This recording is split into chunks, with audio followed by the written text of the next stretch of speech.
মই ডক্টৰ শৰ্মাক এটা কথাই অনুৰোধ কৰিম অভিনন্দন জনোৱাৰ লগতে যে তেওঁ 21 চনত যেটো কথা কৈছিল সেই কথাটোৰে কৰক বেলেগ একো নকৰিলেও হ'ব চাওক ৰাইজে আপোনালোকক হিয়াও যাই মৰম দিছে আমি বিভিন্ন সময়ত মই নিজে কওঁ মই বেলেগৰ কথা নকওঁ মই ভবা নাছিলো ইমান ভাল কৰিব বুলি কিন্তু আজি ইমান ভাল কৰাৰ কাৰণে মোৰ দুখ লগা নাই বেয়া লগা নাই কাৰণ তো জনতাৰ ৰায় মই অকল বিজেপিৰ জয় বুলি ভাবা নাই সেই সমষ্টিকিটাৰ জনতাই আপোনালোকক দায়িত্ব দিছে আপোনালোকক কৰ্তব্য বহাইছে আৰু কাম কৰিবৰ বাবে গতিকে কাম কৰক কাম কৰাৰ বাবে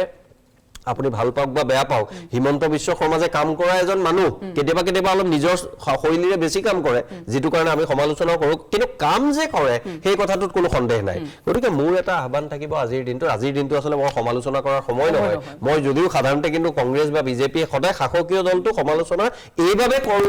ভাবো যে আসলতে সমাজখন বা আমাৰ ৰাইজৰ তেতিয়া বেছি ভাল হয় কিন্তু আজিৰ দিনটোত মই হেতু কৰাটো উচিত নহয় মই পুনৰবাৰ অভিনন্দন জনাইছো তেওঁ নিজে দিয়া প্ৰতিশ্ৰুতিটো ৰাখক